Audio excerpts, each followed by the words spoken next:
2525. Now, here are Phil, Chris, and Pat with tonight's edition of Sports Talk. And good evening, everyone. Welcome to Sports Talk here on Sports Talk Media Network. Good to have you back with us after the weekend. Hope you had a great weekend. Looking forward to another terrific week of Sports Talk from Sports Talk Media Network across the state of South Carolina. Whether you're getting us over patients, getting us on our stream, on Twitter, on Facebook, on YouTube, you're listening to the audio stream. We welcome you. We welcome you. We welcome you. We don't charge. It's all free.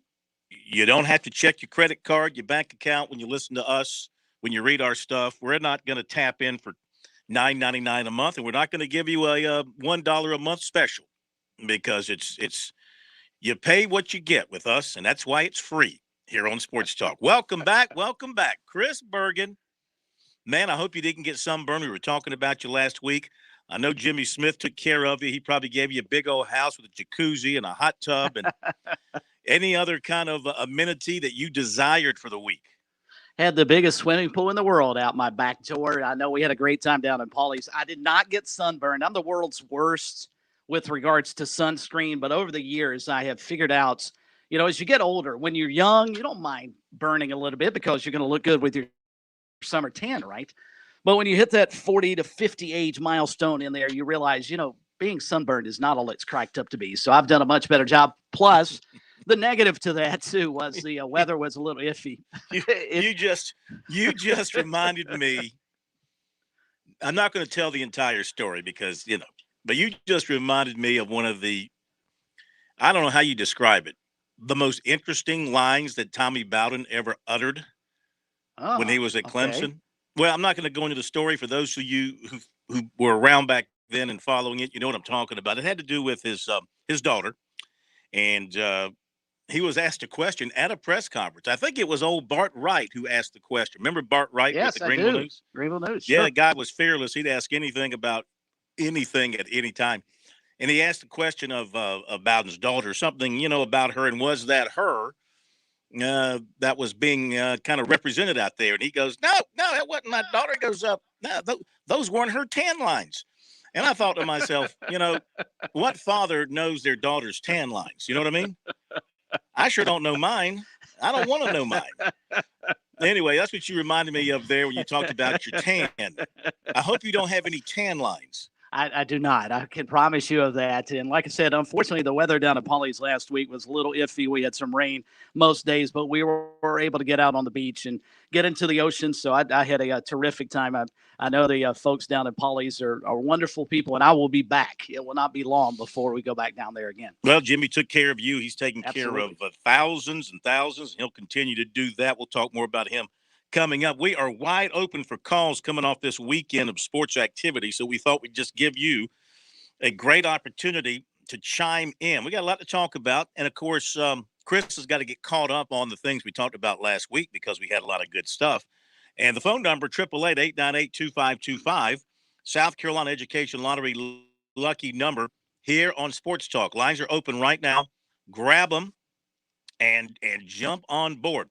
So Virginia won the Super Regional in Columbia. I was out there for all three games. Saturday, I left in the top of the ninth. Boy, we were maybe 5 minutes away from getting that game in. You could see the storm coming, and you're just saying, hurry up, get the top of the ninth in. And, of course, they stopped it, and it was 4 hours. I left. I had no reason to stay. I was just there as a viewer, and I left. And it was 4 hours before they got that top of the ninth back in. But Virginia and DBU put on a heck of a show, heck of a super regional in Columbia.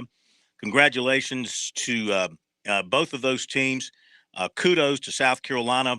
As painful as it had to be for the employees of USC after the Gamecocks were eliminated to be there to run a super regional without the home team. But they did it, and they did it extremely well, very professional.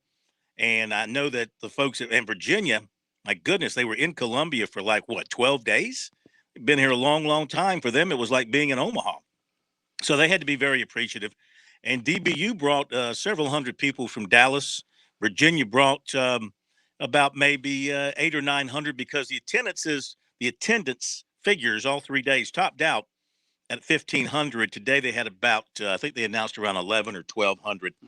So it was a really, really well-run, fun weekend of just watching baseball.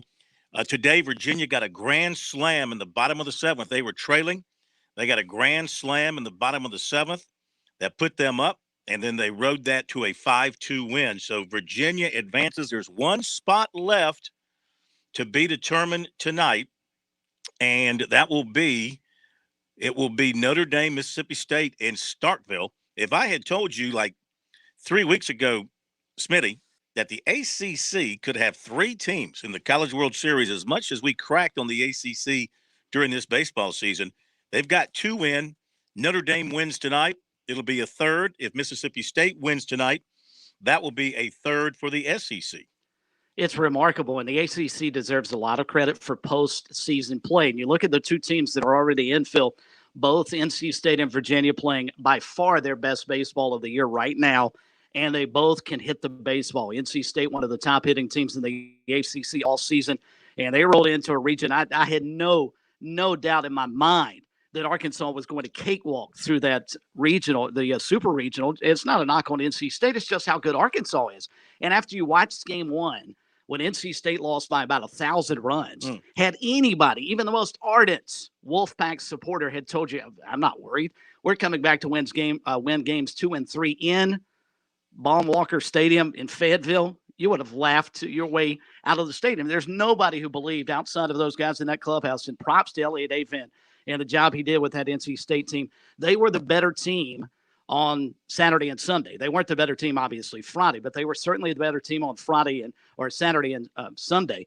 And the question is now, you've got another top seed, Phil. This will be we have to go back to, I believe it's 1999. Kendall Rogers was tweeting out yesterday, since Miami won the NCAA College Baseball National Championship, the last time the number 1 seed made it all the way to Omaha and won the championship. And we're not going to have it here. You want to talk about parity? College baseball may have it as much as any collegiate sport that we follow. Yeah. And that's good. We're so used to the same teams winning in basketball and football for the most part. We're going to see some new blood out there, or some blood that hasn't been out there for a little while, like Tennessee going back out there, NC State going back out there for the first time since 2013. By the way, it was announced today in the PD that the bad boy, Alan Smothers, will be going to Omaha with his beloved Wolfpack. And he is one of those most ardent NC State Wolfpack supporters that I can't imagine if he told you in an honest moment that he believed NC State would win the Super Regional after game 1. Yeah, probably not when you give up 21 runs. But that's the beautiful thing about baseball, because it only matters what your pitcher does the next day. You can get drilled by 19 runs, as they did, and turn it around the next day. And they won in the most hostile of environments, and they beat the best closer in the country. And I know that the folks at Arkansas were like, why do we run our guy out there for so long? Why do we leave him out there for like 115 pitches, et cetera, et cetera? They got the most out of him. And all it takes is that one mistake. He just missed his spot on that one pitch. He got drilled for a homer. Rest is history, though. NC State had to go back out and shut Arkansas down the bottom of the ninth to get that win, and they did just that. So right now, the World Series, which begins this Saturday, shapes up like this. It'll be Vanderbilt against Arizona. This is bracket 1. Vanderbilt and Arizona, Stanford and NC State. Stanford just rolled through its super regional. And then Texas and Tennessee in bracket 2, and Virginia will get the winner of Mississippi State, Notre Dame. I mean, I think you can go ahead. I think you can go ahead and pencil Vanderbilt into Friday out there, because who's going to beat those 2 starting pitchers that they're going to roll out there in the first 2 games? You can't. And that's what makes Vanderbilt so difficult to handle, because both Kumar Rocker and Jack Leiter probably didn't pitch his best game in game 2 of the Super Regional against East Carolina, but it was plenty good enough for them to advance. They're nearly impossible to beat. You've got to find a way to get Vanderbilt deep into the tournaments where they've got to use some other guys. But, Phil, if they win their first 2 games, which I agree with you, I think they will, they're going to be set up to get to the championship series, and then that's the best 2 out of 3 once again. Yeah. So again, you've got to deal with Rocker and Leiter. Tim Corbin has done such a marvelous job at Vanderbilt, turning that into a baseball powerhouse, and he's got by far the best frontline starting pitching staff in the country. Plus, they can hit the baseball, they can steal, they play fundamentally sound defense. I mean, they are a fun team to watch. If they'll leave the Whistler at home, the problem is he's going to Omaha too. I'm but sure if they can leave him at home, Vanderbilt is such a fun team to watch because they do everything well. And now that Arkansas has been eliminated, as good as Texas is and is surprisingly good as Tennessee has been, they're a great story this year. I still think Vanderbilt, even though they're the 4 seed, I believe they're the team to beat. And remember, they are the defending national champions. That's right. Going back to 2019. Mm-hmm. If you're South Carolina, you look at this World Series bracket and you go, Vanderbilt, yep, played them. Tennessee, yep, played them. Virginia, yep, played them. Mississippi State, if they make it, yep, played them. Of course, Clemson can say, NC State, yep, played them. Virginia, yep, played them. Notre Dame, if they win, yep, played them. So, and you left out Texas from the Gamecock perspective. That's right. I forgot Texas. So they could conceivably have played all 4 teams in bracket 2 if Mississippi State wins tonight. That's right. Nobody. I mean, that's like that right there is indicative of the type of schedule Mark Kingston put together. By the way, we hope to have him this week on the show to put the wraps on the season. We'll ask him, man, are you going to Of course, he added Texas. Of course, Clemson's in there every year. Everything else was SEC provided, so you can't run from the SEC. You just can't run from that schedule with the SEC. So that's how things shape up there. The other big news, of course, is recruiting. Huge weekend. We'll have a long recruiting recap coming up for you a little bit later on. South Carolina got 1 commitment from the weekend publicly. Javonte McClendon. We're looking for another one for the Gamecocks on Sunday. We'll tell you about that. Clemson, nothing publicly committed at this point, but there's reason to believe the Tigers have some folks in the bag. We'll tell you about that coming up based on what our sources are telling us and what we're seeing reported out there as well. So looks like both had excellent weekends of hosting plenty of prospects, official visits for USC, unofficial visits for Clemson, and I think we'll have more news regarding both with commitments here in the next week or so. And more to come as they continue to build their respective classes. But it was a busy day yesterday, keeping up with the visits and trying to talk to as many kids as possible to get their reaction. We've got multiple stories on our website, sportstalksc.com. If you did not take the time to read, well, you know what? We will review it all for you coming up in our recruiting report tonight. So that's what we've got for you. They had the ceremonial signing with the governor up at Clemson today, and there was a representative from USC and folks from Clemson and other governmental type people there, legislators and all that kind of stuff. You know how they are. They all want to be in front of the camera. Oh, yeah. So we'll bring you a little bit about what Governor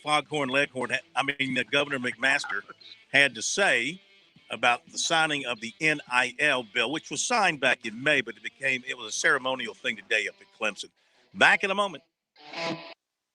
Life, it has its ups and downs.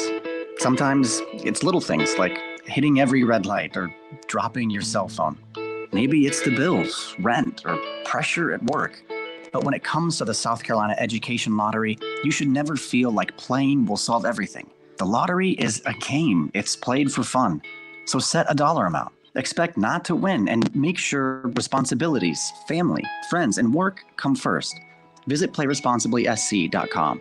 Hi, this is Phil Kornblut of Sports Talk here with Major Billy Downer of the Department of Natural Resources. Major Downer, if there's one thing baseball fans love as much as their teams, it's being on the water. That's right, Phil. DNR wants to remind boaters to file a float plan before you go on the water this summer. Let family or friends know where you're going and when you plan to return. Be specific and always wear your life jacket. It just might save your life. Take a boater education course and have a great summer. No air balls, no bricks, nothing but net with Founders Federal Credit Union. Our full-service line of financial products gives you all the tools you need for financial success, and you'll love being with us as much as we love serving you. Visit relaxjoinfounders.com or one of our more than 30 locations to see if you qualify for membership with Founders Federal Credit Union. Relax with Founders. Services require credit evaluation. Terms and conditions apply. Founders Federal Credit Union is federally insured by NCUA. Stay tuned. More Sports Talk is coming up on the Sports Talk Media Network. There are no words to describe it. The isolation, the boredom, the loneliness. If you're wondering where your teenage son or daughter's spirit went, you're hardly alone. The past year has been devastating, especially for them. But here's the good news. They might just find it again, playing high school sports. Workouts that stimulate, teammates and coaches that care. The sense of belonging so many of us have been missing lately. That's what school sports are all about. The sense of achievement is real, and the camaraderie is hard to beat.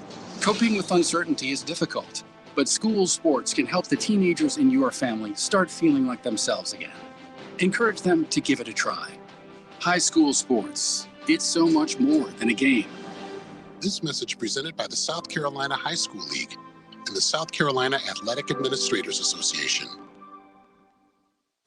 The Southeastern Institute of Manufacturing and Technology at Florence Darlington Technical College specializes in sophisticated manufacturing services and workforce development training. The SIMT offers rapid prototyping, additive manufacturing, advanced machining, and business incubation services to clients from across the state and nation, plus social media listening services and rentals of conferencing and training spaces. The SIMT also houses an 800-seat auditorium, a conference center that can seat more than 1,200 for dinner or a luncheon, and numerous classroom spaces with state-of-the-art presentation technologies. Visit our website at simt.com or call 866-304-7468 for more information. The SIMT, technology to grow your business.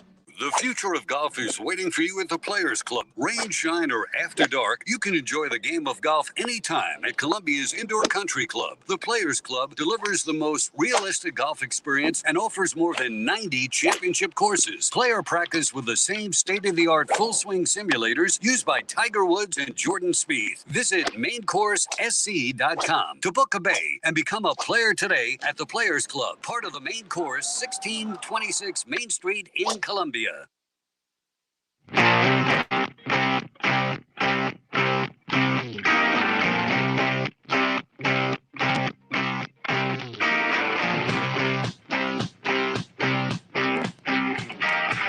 Okay, we're back on Sports Talk, 888-898-2525, South Carolina Education Lottery lucky number here on Sports Talk. And we're wide open for your phone calls on this Monday night as we talk about what's transpired over the weekend. We catch Mr. Bergen up on things we talked about last week and things that we'll be looking forward to this week. In fact, our poll question of the week has to do with one of the major stories of last week, the expansion of the college football playoff to 12 teams. Are you in favor? Just put the poll out about a half hour ago. 59.3% of 59 votes say they are in favor. 40.7% say they are not in favor. We went over this a lot end of last week, Chris. I'm sure. You know, the good, the bad, the ugly. There's some good things to it. There's some bad things to it. There's some things that just don't seem like they're going to work. There's some things that I think maybe could hurt college football day to day, week to week. But one of the overriding positives to this thing, as I see it, would be more teams involved, spreading the glory around the country, spreading the recruiting more around the country, more excitement among more campuses in November, early December, whenever this thing is being put together. I see that as being a positive. Then again, we're still going to have the controversies. We're still going to have the controversies of deciding who get those at-large spots. And what are you going to do about Notre Dame in its situation right now?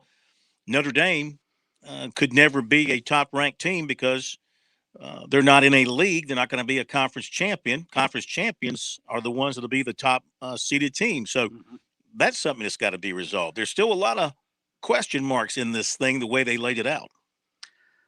We're about to come up on the bottom of the hour, so obviously we'll circle back to this because I want to hit on that point in particular as to how you determine after the first 6 get in who the other 6 are and where things stand with regards to Notre Dame. And is this a push from the college football playoff to try and force Notre Dame to finally jump in the pool altogether in the ACC? But, Phil, I've come full circle on this because I have long been a believer of less is more. And I always thought the college football in the regular season it was so exciting. Every week mattered because of the setup prior to the CFP. But I've changed my mind completely because what the CFP has done, in my opinion, is it has made, we were talking about college baseball being the most competitive sport we follow. I think college football, excuse me, on the collegiate level is the least, excuse me, is the least competitive sport that we follow because I could tell you right now, I'm pretty sure I'll get at least 3 of these correct. If Georgia beats Clemson to open the season, both of those teams go to the college football playoff. Agree or disagree? Well, I'd say Clemson still has a chance to rally itself, win its division, win the ACC, and get in. Georgia has a little bit tougher road to hoe. I don't know their schedule directly right in front of me, but I do know that they'll have to play Auburn, and I do know they'll have to play their SEC East foes, Florida, Tennessee, South Carolina, et cetera, and an improving Georgia Tech team. I don't know about their opponents from the West. Missouri will be in there against them. Missouri's getting better. So I think Georgia would still have, with a loss to Clemson, I think they are the one that's more likely to lose a second game than Clemson is. I would agree with you wholeheartedly there. Sort of my point. I think if Georgia's got to win that game to have a shot to get into the college football playoff. That being said, I think we also will agree Alabama's going because even if they don't win the SEC, which I still believe they will, they're going to be one of the top 12 teams in the country. So they're in. And even if we're using that formula, I mean, we're still sticking with the 4 teams. And then you've probably got a combination of Oklahoma or Ohio State to fill out the bracket. We open it up to 12 teams.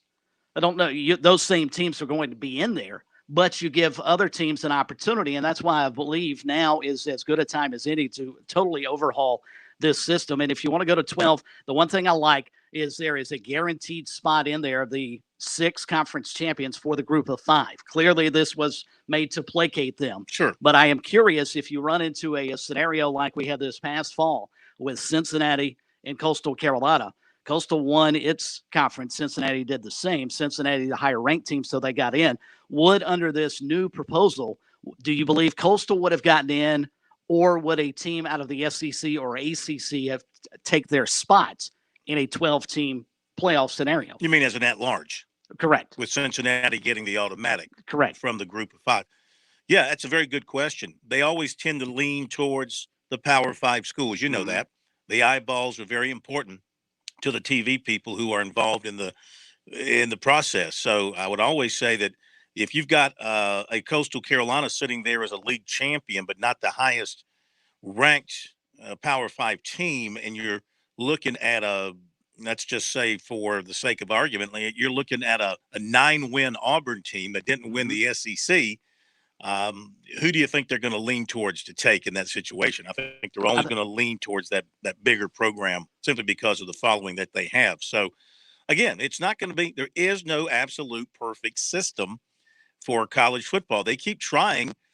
They keep trying to perfect it. They keep trying to appease people. Well, this is going to be the answer. This is going to be the answer. They've never found, and they never will find the complete answer, as long as you have these independent leagues and – you have a selection process that goes along with us. Until you settle on a process where the only way you get in is by your wins and your losses and you winning a championship with no at-large selection process, you're always going to have these issues to deal with. All right, hit a break here on Sports Talk. We're back in a moment.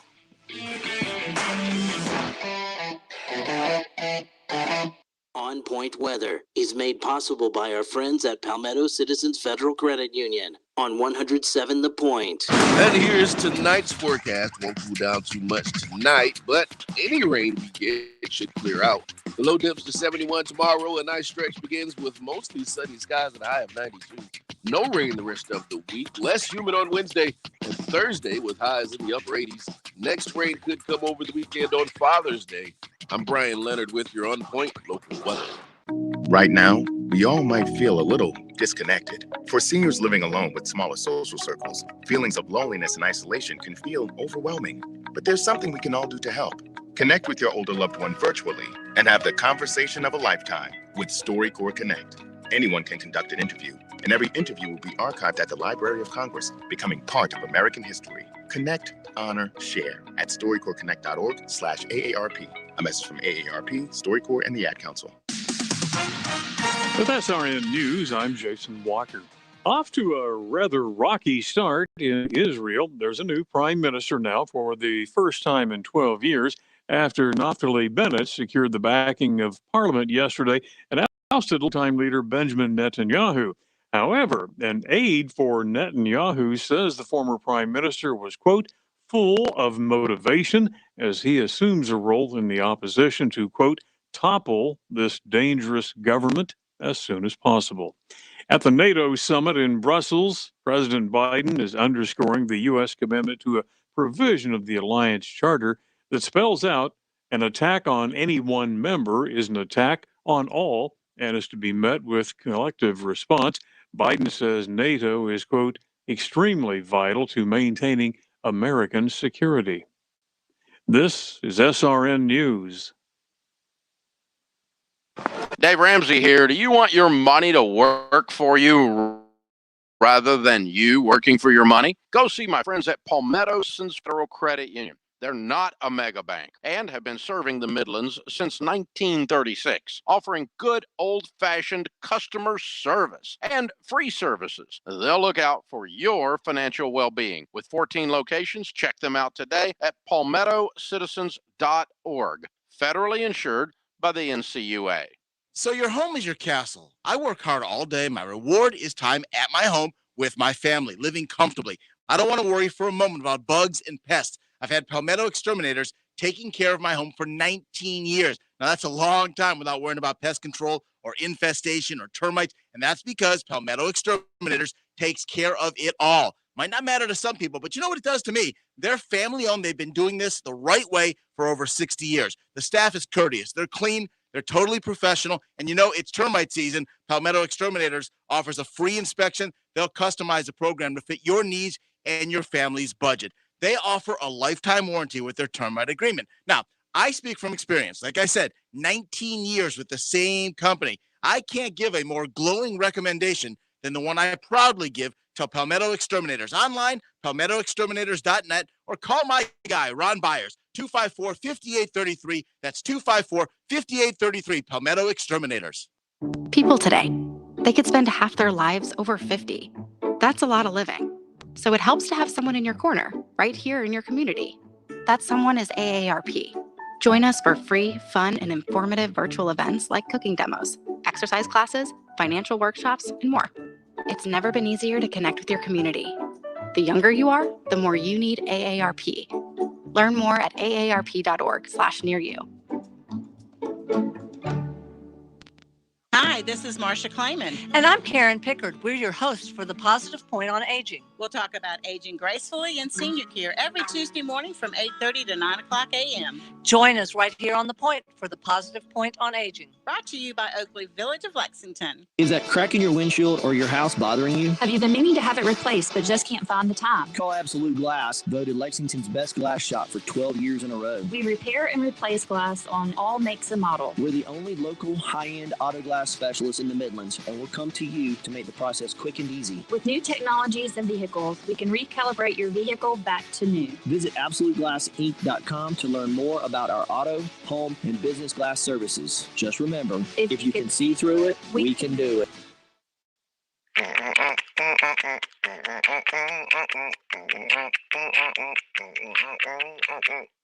Someone will be right with you.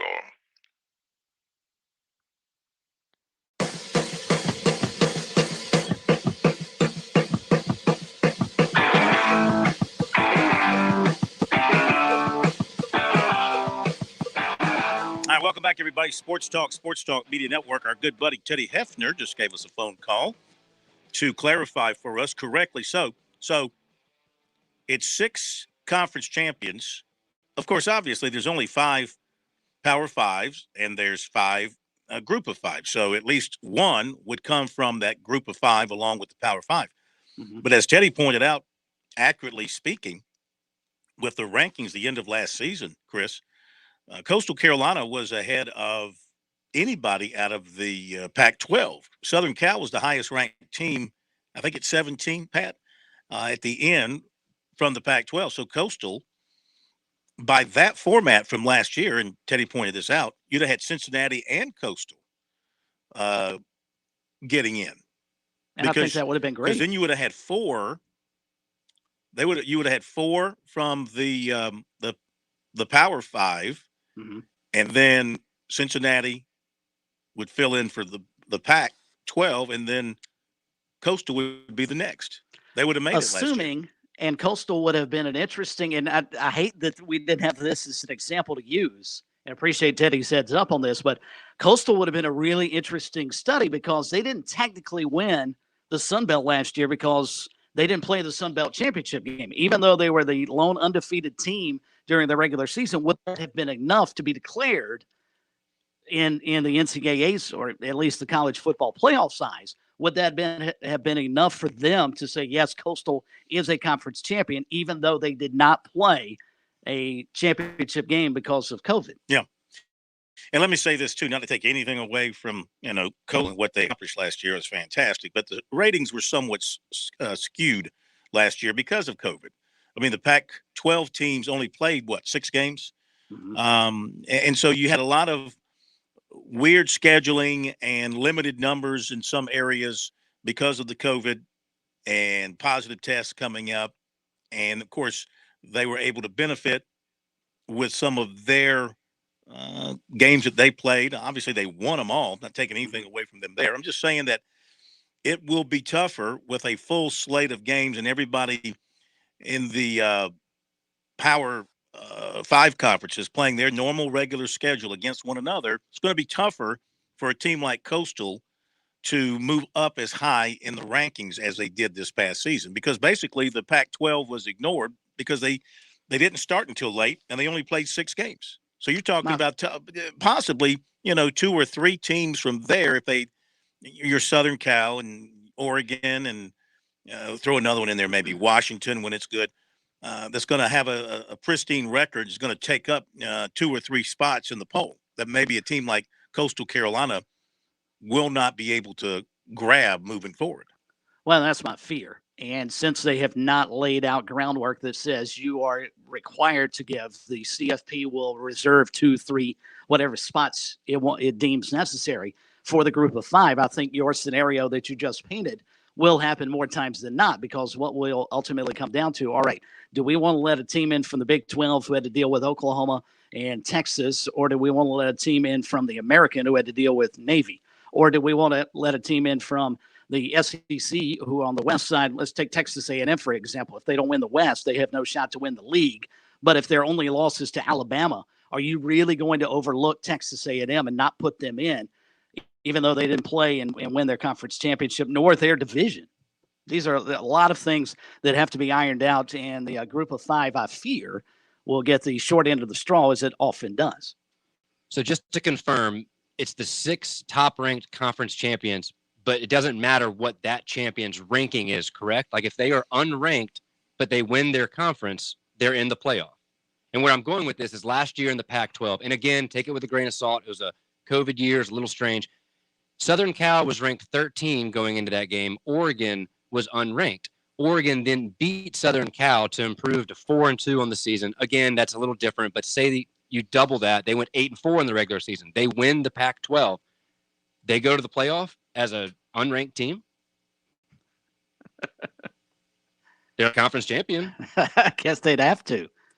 Take it, Chris, because I'm looking at a recruiting note I'm getting ready to pass. No, that's fine. I'm trying to run through my mind, because Pat is correct. The legislation, or at least the proposal, states the highest ranked 6 conference champions get an automatic bid in. Now you're not one of the guaranteed top 4 that has a bye, but you do get into the to the playoffs. So you're right. So, I mean, what do you do if a team is ranked 25th or not? You would think, Pat, in that scenario, whomever the conference champion is, especially from a Power 5 league, is going to be inside the top 25. You would think. But it's a great question. It's something that's definitely got to be ironed out long before this gets implemented in 2023, I think, is when their far long target date is at this point in time. I would say 25 because that's when the television contracts That's right. will be 25. renewing, and television's going to have its say. Breaking recruiting news regarding Clemson. TigerNet reporting that Robert Gunn, highly rated kicker punter, committed to Clemson today. He's out of Seminole, Florida. He was in for a Clemson camp recently and back for the elite retreat over the weekend. And so he becomes the newest commitment for Clemson. And there are some others we think kind of teetering in that direction for the Tigers. That'll be coming out probably in the next week or so. So Robert Gunn III, actually, is his full name, Robert Gunn III, announcing a commitment to Clemson just a little while ago. All right, 888-898-2525, South Carolina Education Lottery, lucky number here on Sports Talk. Let's go to Billy in Somerville. Get our calls going tonight. Brand new week of Sports Talk. Chris is, let me see what he looks like. Yeah, he's got a nice tan going. He's got the got head a haircut shaved. today, too. Look Yeah, I at got a that. haircut today. Yeah, I got the head shaved. I got the ball cap on because I was out of the at the park the last 3 days. Welcome in, Billy. How are you? Hey, Phil. Good. How are you? Good. My first question with this new alliance playoff proposal is: after the 6 conference champions that get the automatic bids, how many wins would the other teams have to qualify to be able to get in to the playoff? Is there a certain number, or just where they stand as far as the conference? Okay. The way it's going to work is you're going to have 6 conference champions. The top ranked 6 conference champions will be automatically into the postseason. And then the committee will select the next 6. And with that being said, with Coastal Carolina, which I've always thought that they were a hotbed for a new up and coming program, and with this playoff alliance and with the recruiting and them being on the beach, I think this would be a plus for them in the long run. Well, I would think so. How you feel about that? I mean, I would think so. I mean, look, look how far that program grew last year, and they were the benefactor of a situation with the COVID where they got a ton more national television exposure, Chris, than they ordinarily would. I mean, the television networks had to turn to the group of 5 leagues to provide them with a lot of games in time slots they ordinarily would not have. You wouldn't see Coastal Carolina a lot typically noon kickoff on ESPN or ESPN2 or a 7 o'clock kickoff on one of those channels. Go ahead. And one last thing, with this alliance, I've heard people go back and forth with it hurting Notre Dame and not hurting Notre Dame. Do you think it hurts them at all, or do you think it just puts them in another perspective toward what they got to do to be able to complete the play in the playoff because they're not in the conference? Well, I mean, it's going to hurt them as they currently sit because under the model that's been proposed, they can't be a top 6 team, which means they won't get a bye. They won't be in a position to get a bye. Now they will be in a position, I guess, to host a first round game if they are that highly ranked. That'll be one of the benefits of that. And, one of the flips of it is that the 4 teams that are the highest ranked teams and get the first round bye, they won't get a chance to play on their home turf. And so, I mean, how do you trade that? Do you want the first round bye, or do you want to have to play a game on your home field against a weaker opponent that you'll probably beat? I don't know how they're going to divvy up the money. Do you get all the money? Does the money go into a pool? How are they going to do that? Would you rather have that one less game to have to play I don't know how you resolve all that. And one last thing, would you prefer the 12 or would you prefer the 16 playoff? And I know if probably getting out of hand out 12 because, like I said, 13 through 14 is not going to be happy. 15 through 16, they won't be happy. So I'll hang up and listen and see what you think about that. I'll talk later. Bye. All right. Thanks very much. 12. Look, you think they're going to stop at 12, Chris? No. The 12 is just to test the waters to see how much money they can make added on to the 4 we presently have. They'll go to 16 because the FCS has 16, 24 teams in its playoffs. I want to get back to that in just a second, but to follow up on our point about Coastal, we've got the dignitaries out listening tonight. First, Teddy Hefner. Matt Hogue, the athletics director at Coastal, just sent me a note, said they would have actually been in that scenario I brought up last year, even though they did not have the conference championship game, they would have actually gotten that auto bid because the league had a contingency to determine who actually was going to be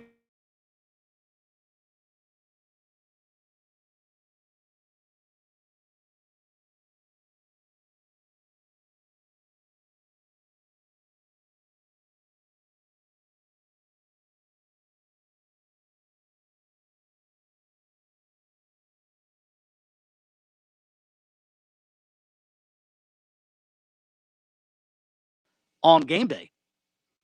Yeah. Game day was in Conway. They had the BYU game. I mean, they took full advantage of an opportunity that was presented to them, and they're benefiting from it now moving forward. Billy talked about recruiting, but they've also got to think 4 or 5 games. I believe it's 5 already in line for ESPN television this upcoming fall. And that's clearly based off what they were able to accomplish this past fall. Well, I mean, you look at the Coastal Carolina team, and you know them extremely well, so I'll step aside and let you talk about them. But they're going to have one of the most exciting quarterbacks in the country running one of the most exciting offenses in the country. And I think their defense is going to be very good once again because they have one of the best defensive coordinators around, and they just added Rod Wilson to that defensive staff to coach linebackers. That's a plus. I think Coastal Carolina legitimately has got a chance to not only win its league once again, and I don't believe they play Louisiana in the regular season, do they? This time around. I'd have to pull up their schedule real quick and double check, but I think you're right on that. But yeah, Coastal is a team that is on the rise. Billy brought it up, being close to the beach, and obviously the success and the publicity that they got. Everything's rolling with that football program. Plus, when fans and recruits in particular feel, how much a shiny toy is as important to anything in recruiting. When they get to see after a ball game, they do a wrestling video or do some of the other crazy videos that they did after wins last season. Kids understand, hey, if I come to Coastal, we've got a chance to win and win big, and we're going to have fun doing it. So, yeah, I don't see any negatives coming off of what happened last season for the Coastal program that's not going to buoy them moving into next year or the year beyond. All right, thanks for your phone call, 888-898-2525, South Carolina Education Lottery. Lucky number here on Sports Talk. Did you know that since 2002, more than $6 billion in lottery proceeds have been used to support South Carolina educational programs? Learn more about the South Carolina Education Lottery's impact at seeducation.com/education wins. Playing for fun is a win for education. We'll have the You're right about Coastal. They do not have Louisiana on the regular season schedule. More than likely, if things hold from last year, they'll see them in the championship game, though. I would think so. I think Louisiana's going to be very good. You figure Georgia Southern, Appalachian, Georgia State's going to continue to get better. And but it does certainly looks like Coastal Louisiana will remain the cream of the crop. Though, did Louisiana lose those running backs finally? And that great group of running backs that drew NFL attention. Yes. So I'm wondering if those guys are gone. I would imagine that most of them are at this point. Our lines are open, 888-898-2525. South Carolina Education Lottery lucky number. Again, Clemson gets a commitment a little while ago. Robert Gunn III out of Seminole, Florida, regarded as one of the top kickers in the country. They also have offered a punter. Today, or in the last day or so, they offered a punter, 6'5", 230 pounds. Yeah, it's a big guy. And he, too, is ranked the number 1 punter in the country. So Tigers trying to address their needs in the in the specialist world. We'll give you our recruiting report coming up a little bit later on. Obviously, so much from over the weekend. Not going to read it obviously word for word. We'll skim through it and bring you the highlights from the guys that we've talked to from the visits over the weekend and talk about some other notes. But obviously, it was a very busy weekend with the official visits at USC and the unofficial visits at Clemson, which were like official visits. I mentioned this last week, Chris, that it's pretty amazing how Clemson will refrain from official visits until the fall. That's their policy. Yet they can still attract players and their families from all over the country for these special weekends where they will pay their own way. The families have to pay their own way. They have to pay their own lodging, yet they're willing to pay that expense to get to Clemson, check it out, get in front of the coaches, meet them. I mean, they had a player from as far away as St. Louis.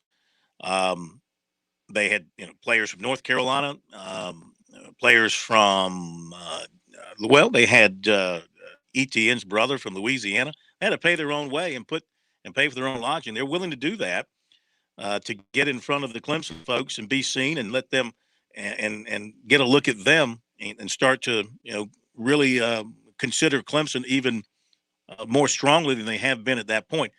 That's the attraction. That's the draw that program has right now on the top players in the country. Mm-hmm. Well, and it's such a unique scenario that Dabo Swinney has created with regards to his recruiting. I think in some regards, Phil, it's that unknown. Well, why is Clemson so guarded with their commitments? What is it about that program that Alabama or Ohio State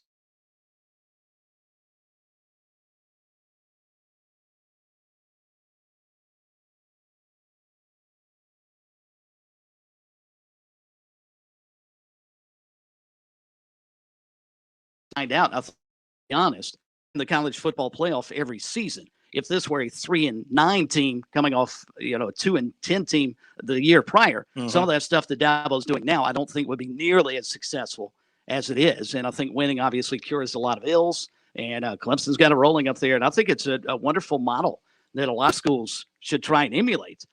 The problem is you've got to it's that chicken versus the egg scenario.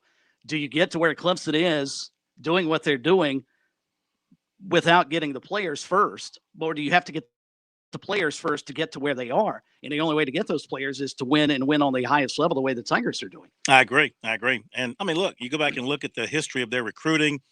It kind of came in drips and drips here and there. You got a James Davis out of Atlanta. This was going back to the Bowden years, but you got a James Davis out of Atlanta that opened a lot of eyes up when he chose Clemson because he was such a big time prospect. And you throw a Sammy Watkins in there, and then you get a C.J. Spiller. And, they were starting to get all these little pretty pieces. They still were a little bit shy along the offensive line. They always had good defensive linemen at Clemson. That's just been such a tradition there. But they started adding the pretty pieces and the good quarterbacks. I wouldn't say that they got the great quarterbacks. You go back and look at those years. You had your Kyle Parkers who was a excellent two-sport player and a more than adequate quarterback. I mean, Dabo Swinney would tell you at the time he thought he was an NFL quarterback. I think that was proven not to be the case. But then you took a step up when you got Taj Boyd. And Taj Boyd was headed to Oregon, decommitted, hurt his knee, came to Clemson, and had a great career. And I think, that sort of started to spawn the highly successful teams. They started putting together 10 wins after 10 wins. Of course, they had to deal with those losses to South Carolina, but they did not let that knock them off their track of where they were headed. And it was just a matter of outlasting South Carolina, basically an outlasting Spurrier from that standpoint, from the rivalry standpoint. And they did that. But, they followed a Taj Boyd up eventually. They got to a Deshaun Watson.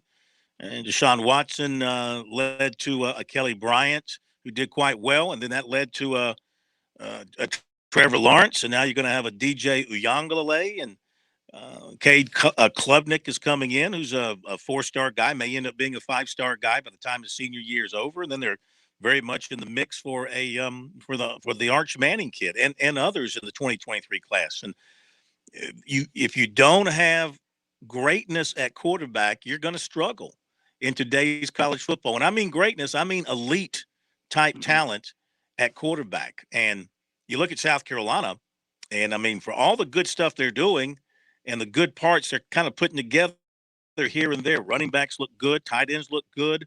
I think a couple of receivers look pretty good. There's some offensive linemen I think can play. Defensive front looks very good.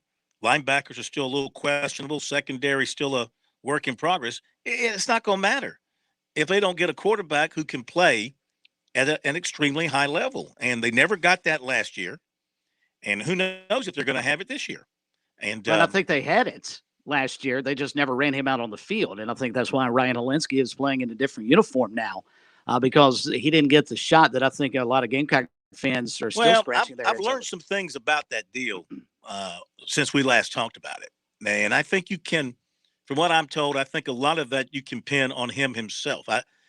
From what I'm told, I mean, he wasn't the most dedicated quarterback in college football. We're talking about missed practices, missed meetings, late to meetings,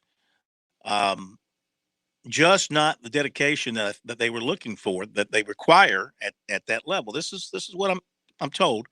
And you know, he was involved, of course, a lot in their foundation and things going on with that, and that became a very important part of his life, the family's life, et cetera, et cetera. And I think the football sort of became second in line there, which when you're the quarterback of an SEC team, you know, football's got to be, along with your academics, of course, you take care of that, but football's got to be number one in your life for 9-10 months out of the year. And I don't think they were getting that from him. Fascinating point about him too. I'm curious how much his brother's suicide impacted him in terms of playing football. He may still like the sports, but I wonder if it hurt some of his dedication to the standpoint that you're bringing up now. It's possible. It's possible. We'll see how he does up at Northwestern, kind of a different setting. And I mean, look, they played good football at Northwestern. I'm not going to knock what Pat Fitzgerald and those folks up there have done, because they, you know, they're not the laughing stock they were, you know, decades ago. Northwestern can beat a lot of really good teams. They play good football. If he wins that quarterback's job, and we'll see what he can do. Maybe he's turned it around from that standpoint, and he's kind of thrown himself back into football. But that aside, you look at the quarterback room now, and it's just one big question mark. You know, I don't know that Luke Doty can be that superstar quarterback. I don't know that any of them can. You know, the transfer, Jason Brown, I don't know that we haven't seen enough of him. That's going to be the big question for South Carolina going into this season. Are they at Kyle Parker level? And this is not a knock on Kyle. I'm just trying to get a comparison. No, you know, where they are. So you just went Kyle through. Parker, You went through. He hit 20 home runs. He's like the only guy in NCAA history, right, to hit 20 home runs in a season and throw 20. Yeah. Am I right about that, Pat? Pat, you should know that. You're a walking encyclopedia for Clemson. That should come easily to you. I'm pretty sure I'm right about that. Well, my point is, where is South Carolina right now? If you want to compare the two in-state programs, then I think you have to. If South Carolina wants to get to where Clemson is now, where are they in the quarterback room? So in your mind, and I don't necessarily disagree, they're below where Dabo sort of took over with Kyle Parker. They're not anywhere close to a Taj Boyd, and clearly they don't have anybody that can contend with a Trevor Lawrence. So how much further down the road do they have to go to get into that conversation at the quarterback position? Yeah, well, you got to win some games this year, and you got to show the guys in the 22 class and then the 23 class that you are making that kind of that kind of progress offensively. You can't be bumbling around, averaging 19, 20 points a game. They're going to be good running the football. Okay, I don't think there's any question about that. You got the kind of running backs they have. You got to feed those guys. But to help those running backs, you got to have a quarterback who can take the pressure off of them and make plays down the field with his arm in today's football. And you question that with South Carolina at this point. Local in the morning, afternoon, and evening. Columbia's local talk radio experience. 107 The Point. Make thepointradio.com. The Point. The Point. WQXL Columbia, W264DF. Grills, outdoor kitchens, and fireplaces. Spring sizzle starts with Bart. This is 107 The Point. News this hour from townhall.com. I'm Jason Walker. President Biden telling NATO leaders they have the backing of the United States. I made a point to make clear that the U.S. commitment to Article 5 of the NATO treaty is rock solid and unshakable. It's a sacred commitment. President Biden now gearing up for his Wednesday meeting in Geneva with Russian President Vladimir Putin. They say the security there will be ultra high. Israel, of course, has a new prime minister for the first time in 12 years after Naftali Bennett secured the backing of the parliament, ousting longtime leader Benjamin Netanyahu. An aide for Netanyahu says the former prime minister was, quote, full of motivation as he assumes his role in the opposition to, quote, topple this dangerous government as soon as possible. Also at townhall.com, the Justice Department's top national security official resigning after revelations of secret seizures of private data. White House correspondent Greg Clugston reports. The resignation comes amid questions about what John Demers knew about the Justice Department's efforts to secretly seize records from House Democrats and news reporters. Those actions took place during the Trump administration. Attorney General Merrick Garland issued a statement emphasizing that political or other improper considerations must play no role in any investigative or prosecutorial decisions. He also noted the department's inspector general has already launched an investigation. Greg Clugston, Washington. A judge ordering the murder trial of millionaire real estate heir Robert Durst will continue despite defense requests for a delay.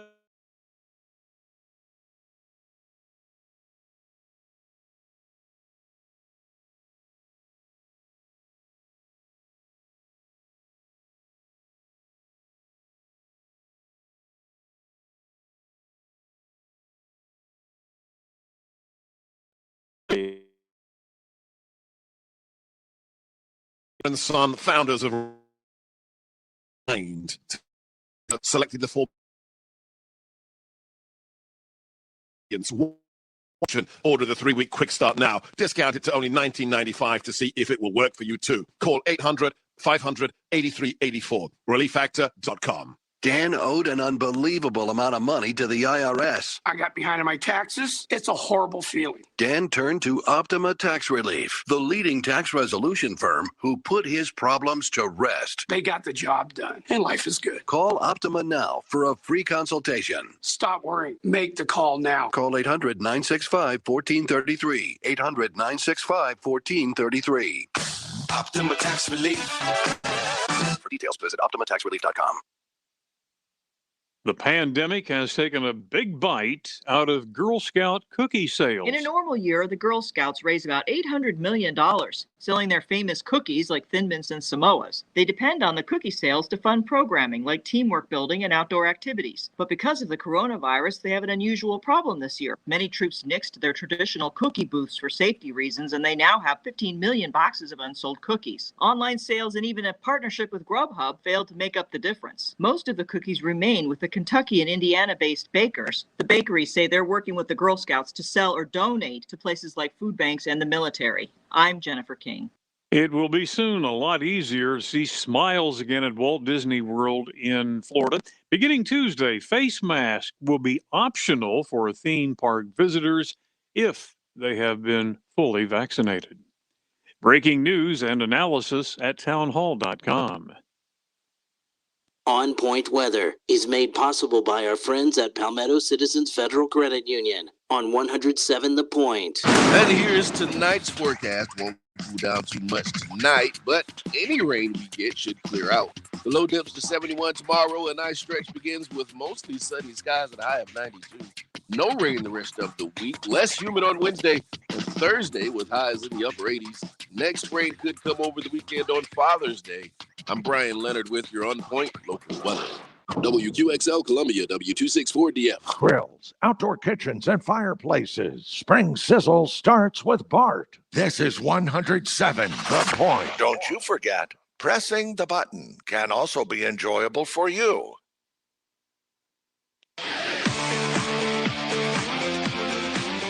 Welcome back to Sports Talk on the Sports Talk Media Network. You can reach the guys with the South Carolina Education Lottery lucky number, 888-898-2525. That's 888-898-2525. Now back to Phil, Chris, and Pat with the second hour of Sports Talk on the Sports Talk Media Network. All right, we're back here on Sports Talk Media Network. Phil Kornblue, Chris Bergen, and Pat Daniels. So, in 2009 football, Kyle Parker threw for 2,526 yards, 20 touchdowns. And then that spring in baseball, at the time this story was written, he had hit 16 home runs, 2010 season. Check that out, Pat. Check his 2010 baseball season. I bet you hit 20 home runs in 2010. And he threw 20 touchdowns in 2009 football. That's my guess. He did. He had exactly 20 home runs with 64 Don't RBIs. Ever Well done. doubt the corn. Who would do Well that? done. Not in your best interest. I thought so. Thought that was the case. Thank you very much. He had 20 home runs exactly on the spot. Exactly on the spot. Clap. Cool. We should mention, before we get to recruiting, South Carolina had a national champion over the weekend at the NCAA Outdoor Track and Field Championships. Rachel Glenn, a freshman, won the high jump championship, the national championship. I mean, like, she beat everybody. Mm-hmm. I mean, that's pretty darn good. That's pretty darn good. So a national championship for Rachel Glenn at South Carolina. And South Carolina women athletes continue to excel at a very high level. The two basketball players playing on Team USA, along with their coach. By the way, what do you think the chances are of Dawn Staley going to the Portland Trail Blazers? I don't know how good it is, Phil. I think Becky Hammond is probably the better of the two candidates for one reason. Dawn Staley has said constantly, and she was even asked that question as part of the AmeriCup games, and she basically blew it off and said, I'm more concerned right now about guiding this team to wins here in this championship. But she has said time and time again that she loves coaching at the collegiate level. She has no interest in WNBA or obviously now the NBA. But, with all of that said, how historic a move would that be for the Portland Trail Blazers to hire somebody like a Dawn Staley or even a Becky Hammond? And how do you turn it down? And they've requested permission from what I saw over the weekend. They're going to get a chance to speak with Dawn Staley. Uh-huh. I don't think it's a money scenario. If it is, then Ray Tanner needs to open up the wallet over there at South Carolina, even in their financial straits coming off COVID. He just told the Board of Trustees they lost $27 million. I mean, you're gonna start digging even deeper for a coach in a non-revenue sport. Well, or a small revenue sport. Yeah. Maybe they make I a was small. going to say in revenue. South Carolina, I would bet it's a revenue. Well, sport. nobody made revenue last year. I get your point, though, Yeah.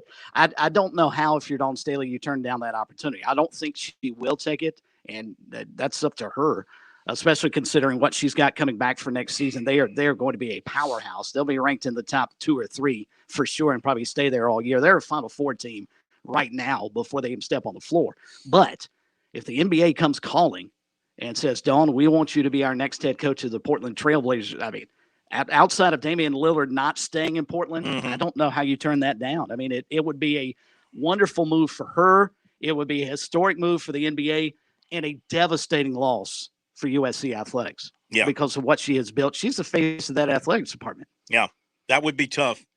I think you hit it, though, from her standpoint. I mean, she makes great money at South Carolina. Living is easy. Living is easy here right now. You go coach an NBA team, you are traveling almost every other day. I mean, you're on a plane going somewhere. You don't even know where you're going until you get there. And, I mean, it's a different type of life, I would imagine. I never played in the NBA. I know that shocks a lot of people. Never played in the NBA. But I got to believe it's a different type of grind than any other sport. You know, baseball, you travel, but you're going to be in a city maybe 2-3 days. Mm-hmm. You know, football, you travel 1 day a week. NBA, now you are flying private. You know, I think all the teams have their own private jet, so you're not having to go through the terminal and all that, and you got the bus waiting for you. But still, man, you got to drag your big butt onto a plane, into the hotel, get a night's sleep, maybe 2, go play, get back on the plane, go somewhere else. That's tough. I don't know. She's got a great situation in Colombia. She's very highly paid, highly praised, and gets pretty much anything she wants, and has probably got the 2 best teams in the country on one roster next year. When you look at that roster, right. her starters and then her backups. I know UConn's going to be great. I know Arizona will be strong once again. But come on, it's ridiculous how good they're going to be. And don't forget, they got that big transfer coming from Brazil, transferring from what school she's coming from? She's coming from somewhere, and she's supposed to be, all world. So her biggest problem is going to be managing playing time and keeping all these people happy. I mean, I know, if she can convince all these kids to buy in, team first, personal goals second, then they'll have a great chance. You got to hope you have the right people, the right mindset when you have that kind of talent. And chemistry is so important. Obviously, in any team sport, chemistry is critically important. But Alan LaForce, who used to coach Coastal Carolina, I know you know Coach LaForce, he told me one time, because he's coached the men at East Tennessee as well, and I asked him what the difference was. And he told me something I'd never considered. He said, coaching a women's team, the most important thing is to make sure they all get along, and then you'll have success. On the men's side of the coin, you've got to have the success. Guys can hate one another, but for whatever reason, they can meld if you're a winning team. Mm-hmm. It's just different on the women's side. And Dawn Staley, that may be her biggest challenge going into next season. You're right, Phil. How do I make sure that all 12, 13 of these McDonald All-Americans are all happy at the same time, when I know Aaliyah Boston is going to be out there playing 25, 30 minutes a game? Absolutely. That's going to be not taking her off the floor. Let's give you – are you ready for the recruiting report? I am. I've missed the recruiting report. I've missed more, not necessarily the report itself, but hearing about Seawells. Well, I did not get a chance to eat at Seawells this past week. Well, you can only dream about it when you're at the beach, but let me make it a reality. You, too, can be at Seawells tomorrow for their daily luncheon buffet. It's there for you from 11 to 2. Of course, it's outstanding. And, of course, the very best in the catering business, that is Seawells. For more than 70 years, they've been handling the catering business of people all around South Carolina, a wedding reception, a birthday party, a corporate outing, awards banquet, business luncheon. They've got it all down. 803-771-7385 is the number. You're still looking for a parking place for Gamecock football. They've got places remaining, but they won't be there forever. 803-771-7385 is the number. Go ahead and get your place nailed down if you're looking for parking for Gamecock football. 803-771-7385, or email them at seawellscatering@gmail.com. So we got news happening here, even as we are about to start to speak. We've got news happening. Just breaking, like moments ago, 2023 linebacker Josiah Trotter of Philadelphia, who was at Clemson Friday, USC today, just named his top 4. These are the 4 he'll be focusing on the rest of his recruiting, he says. And he is a top, 1 or 2 in the 23 class, number 1 linebacker. His brother's at Clemson. His father is Jeremiah Trotter. And the final 4 are Clemson, South Carolina, Penn State, and Ohio State. Wow. What do you think? I mean, not to knock the Gamecocks and what Shane Beamer is trying to do. This is the kind of battle they've got to find a way to win. But you remember growing up, which of these does not look like the other, which doesn't belong. Yeah. When you start throwing out Clemson and Ohio State and Penn State and the Gamecocks, that seems like the outlier. But maybe that's an indication, and it should be a source of at least enthusiasm for USC fans that Shane Beamer is on that list, and his staff has done a good enough job to attract the attention of a guy who could play obviously anywhere he wants. Well, to get a guy like that, you got to have a pulse this season. 3 wins, 4 wins, not going to impress players like that. But if you can get to 6 wins and get to a bowl, maybe get to 7 wins and get to a little bit better bowl, then you can say, see, look what we did in our first year. Mm-hmm. After everything we had to go through, we had to throw all this together. Look, imagine what we can do with more players like you with some time to put it all together. I mean, there's no question, based on the reaction we're getting from players who are visiting South Carolina, that they love Shane Beamer. and they love the facilities, and they love the coaching staff, and they love the approach that they're getting from the USC coaches and the support staff. All that's very, very positive. Somehow you got to turn that into W's, and that will turn into commitments of the guys you want. So besides that, as we mentioned earlier, Robert Gunn, if he has a gun for a leg, then he's a good pickup. Place kicker, also a punter, Seminole, Florida, announced a commitment to Clemson tonight. And he was in for the elite retreat, and he was in for a camp recently as well. Got a Is big he a leg. scholarship guy, Phil? Yeah, That's that's interesting because you'll remember Steve Spurrier always was famous, and or maybe it was Lou Holtz actually that was always famous. I'll never offer a scholarship to a kicker. Mm-hmm. Have we changed the way recruiting is viewed, or did we realize that place kicking is so important that I'm you not got to sure. have somebody? I'm not sure anybody puts more emphasis on specialists than Dabo Swinney. He gives scholarships to long snappers. He puts a great emphasis on his specialists. And you know what? Those are the guys that can win you a ball game if you have the right guys. South Carolina's commitment, Javonte McClendon, their first publicly announced commitment from over the weekend. He'd been a strong lean to the Gamecocks. He's the safety out of Lake Gibson, Florida, 6'2", 180. That's commitment number 5 for the 2022 recruiting class. Again, no surprise there. He had told us back in April that most likely he was going to commit. He'd been a strong lean to South Carolina. Miami was also in his top 2. USC head coach Shane Beamer put out a second welcome home tweet. So he puts out welcome home. That's his. Remember with Spurrier, with Muschamp, it was Spurs up. That was his announcement that they added a commitment. Well, for Beamer, it's welcome home. I don't know. That's nice. His whole thing has been welcome home, welcome home. I happen to like Spurs up.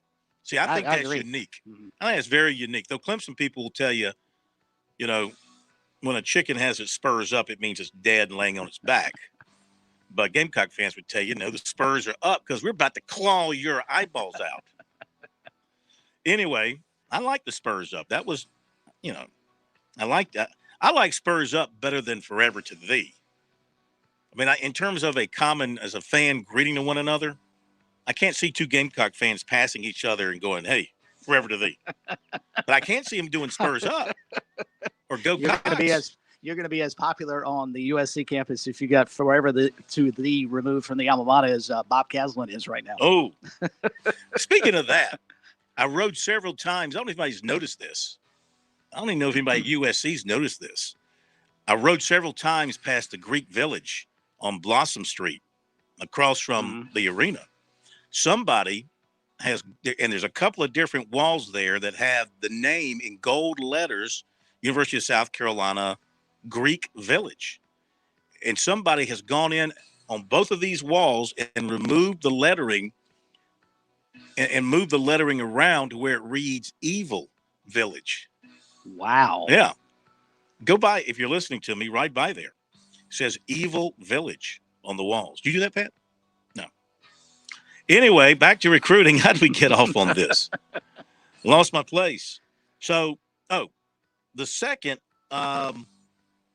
welcome home, according to a source, they're expecting defensive tackle Jamal Weiss, 6'4", 250 of Miami, to commit on Sunday. Weiss was in to visit South Carolina at the end of last week, and soon after, he tweeted that he was finished with his recruiting. And he was going to announce on Sunday coming. 3-star prospect, ranked number 102, defensive lineman nationally, 24/7 Sports Composite. By the way, I'm not going to keep repeating the 24/7 Sports Composite because it takes up too much time. Anytime I do a ranking or a rating, that's where it's coming from. So you'll know that. So I don't have to give them credit every time. Miami was also considered strong for Weiss. He's had a long-standing connection with Jimmy Lindsey, USC defensive line coach. Alabama, Kentucky, Pitt, Ole Miss, Indiana, Syracuse, and Florida. Some other offers, Chris. Sounds like a quality player. 6'4", 250 defensive tackle. Defensive tackle Demetrius Watson, 6'3", 287 of Fort Dorchester. He was at USC yesterday for camp. He earned an offer from the Gamecocks. Georgia Tech, Syracuse, Arizona State, Virginia Tech, and Georgia State have also offered him.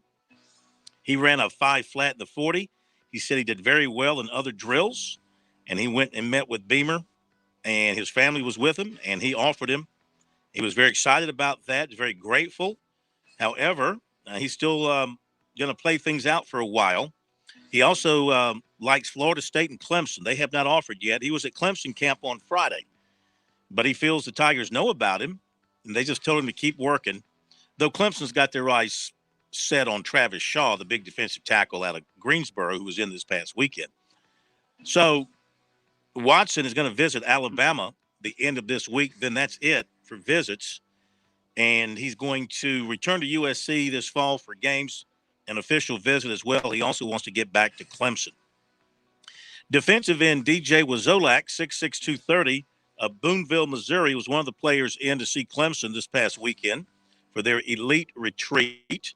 And I'm going to say this for every player the rest of the way. Everyone had a great visit. Everyone enjoyed where they were, and it was quite memorable and quite exciting for them to be there. So that stands for Wazolak. Now, he had been at Georgia where he was offered before he came to Clemson, and he left Clemson, and he went to North Carolina for a visit. He loves Georgia, he said. Right now, Clemson and North Carolina would be his top two. He loves Georgia, but he's only been there once, he said, and it's only been a short time since they offered. And he's going to Florida next. That's been a school on his list. He's also been to Missouri, but of the schools he's visited, he likes Clemson and Georgia the most. Cornerback Nick Cole, Donaldsonville, Georgia, official visit to USC over the weekend. He's also been to Ole Miss, Alabama, and Florida. He's going to Miami this weekend for his second official. Nothing else has been scheduled at this point. And he has South Carolina in his top schools right now. He says they have been in his top schools. He's not going to make a decision until the fall. They see him as a nickel and a safety. Linebacker Stone Blanton, 6'2", 220, Madison, Mississippi. Also a big-time baseball player, committed to Mississippi State for baseball, but he's still looking at his options because he's not committed there for football. And he loves football. He's ranked number 32 nationally at linebacker, number 7 prospect in Mississippi. 121 tackles, 17 for loss, and 6 sacks last year. Louisville, Stanford, Arkansas, A&M, Oregon, Ole Miss, Georgia Tech, Baylor, and Duke. They have also offered.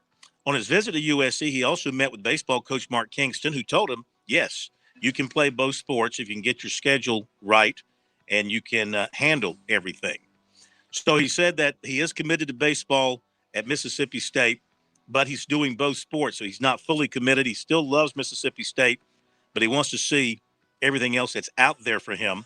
He's got Auburn, Louisville, Southern Miss, Oregon, and Stanford coming up for more visits here this summer, and 2 more official visits in the fall. Running back Jalen Glover, 5'9", 195, Lakeland, Florida, was at USC over the weekend. He's quite the prospect. 1,588 yards, 31 touchdowns last season. 1,592 yards and 14 touchdowns as a sophomore. Georgia Tech, Arkansas, Utah, Iowa, Iowa State, Miami, Kentucky, Cincinnati, Michigan State, Florida State, Nebraska. They are all a part of his offers. USC is very high up on his list, he said. They've always been high up on his list. They've been recruiting him going back to when Des Kitchings was the running backs coach. And he said, Shane Beamer's been on him a long time as well, called him after he took over the USC job, but was still at Oklahoma. He contacted him, and he said that impressed him at that point in time. So South Carolina, a big factor here. He's going to go to Georgia Tech this coming weekend, followed by Florida State and Utah. Wants to make his decision in July. Wide receiver Peter Kikwata, 6'1", 170, Germantown, Maryland, at USC over the weekend. Number 45 nationally, number 6 in Maryland. 16 catches, 500 yards, 8 touchdowns in a shortened schedule last season. Offers include, along with USC, West Virginia, Florida State, Duke, Kentucky, Virginia, Virginia Tech, Auburn, Tennessee, Arkansas, Penn State, Vanderbilt, Pitt, Boston College, Maryland, and Miami. He and Justin Stepp have built a really strong relationship through recruiting. And that's one of the reasons that South Carolina is very much in the hunt for him. And he said he was treated extremely well on his visit with South Carolina. and he felt like family. And he's known Steps, and Step was at Arkansas. And so South Carolina is very much in the hunt there. And Kikwata has an official visit set with West Virginia June 24th. Nothing else visit-wise planned for late June or late July. And he's planning to take the rest of his visits in the fall. Safety Antonio Kite, 6'1", 180, Anniston, Alabama, USC over the weekend. Number 25 athlete Dashley, number 13 prospect in Alabama, Florida State, Tennessee, Georgia, Georgia Tech, Kentucky, Vanderbilt, some other offers. And he's supposed to go to Maryland coming up. Not sure if he's still going. If not, he may be back at South Carolina this weekend. He said that's how much he enjoyed the visit this past weekend. And right now, Alabama, South Carolina, he said those are his top two. They are working him the hardest. And he also hears a good bit from Tennessee. He's got officials with Tennessee June 25th and Florida State September 5th. South Carolina continues to look for transfer in the secondary, and they had in over the weekend from Kansas cornerback Karan Prunty, 6'1", 189. He was a freshman All-American last season out of Portsmouth, Virginia. You saw him in action, did you not? I think he was the only one that actually showed up for Kansas against Coastal. Yeah. He started all 9 games, had 26 tackles, broke up 10 passes, 1 interception. He was a 3-star prospect coming out of high school. First committed to Liberty, then flipped to Kansas. And he also had offers from Virginia Tech, Tennessee, Charlotte, Pitt, Army, UConn. He's attracted heavy attention since he entered the portal, John, on June 6th. Virginia Tech, another program to keep a close watch on here, but South Carolina, he took a picture with his family there on the field, I think, and looked like he had a good time with South Carolina. We shall see. The Gamecocks offered Irmo safety Nick Emanwari, 6'4", 195. He worked out for Shane Beamer and defensive coordinator Clayton White in camp, and they became his first Power 5 offer. He performed extremely well. 40-yard dash was good. Vertical was good. Board jump was good. And then he did one-on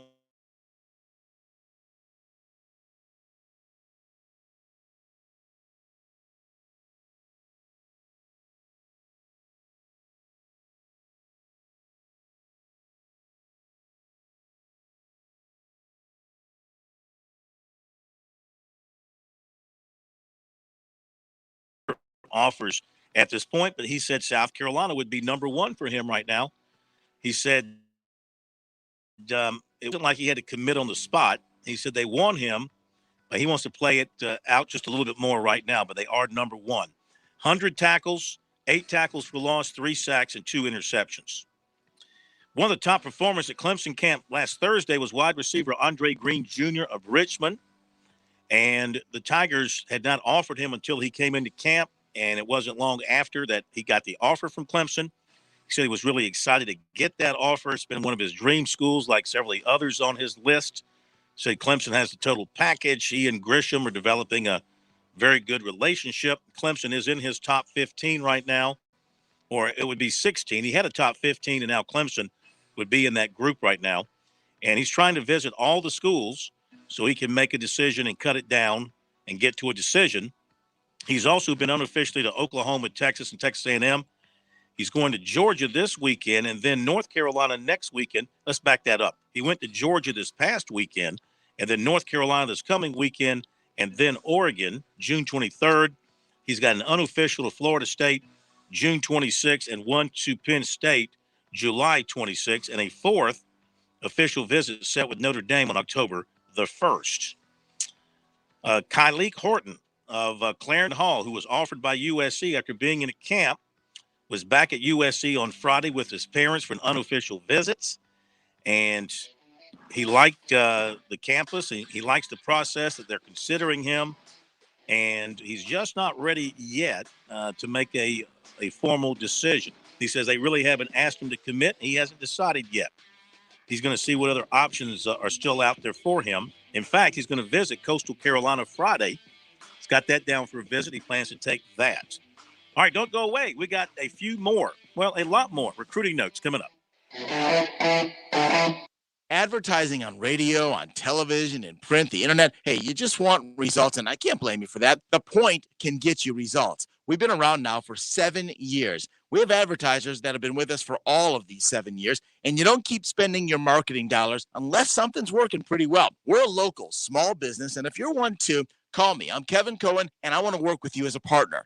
I can make your budget work. Doesn't matter how big it is, how small it is. We're not corporate. I don't need any permission from a corporate office up north to create a package that fits your needs. I care deeply for our advertising partners. I care about you, and our listeners will care about you. They'll be incredibly loyal. They will support you if you support The Point. Now, if you're curious, let's just talk. My direct line, call me, 563-8558, or email me, and I'll call you right back. My email is kev@makethepointradio.com. Let's sit down. Let's talk. Again, Kevin Cohen, 563-8558, kev@makethepointradio.com. And thanks for the opportunity. With SRN News, I'm Jason Walker. Doctors in the western United States warning people who work outdoors to be very careful in the coming days. Temps could reach 115 to 120 in Las Vegas and Phoenix. But that's not all. Heat warning stretches far north as Montana and Wyoming. Predicted highs tomorrow, 109 to 110. Authorities say that blaze at a northern Illinois chemical plant could burn several more days. ChemTool Incorporated manufactures grease products, lubricants, and other fluids. More than 1,000 nearby residents have been evacuated. Police in Nicaragua have arrested yet another opposition politician, bringing to 6 the number detained in the last 2 days, 5 arrested Sunday. So far in President Ortega's campaign to jail anybody who disagrees with him. SRN News.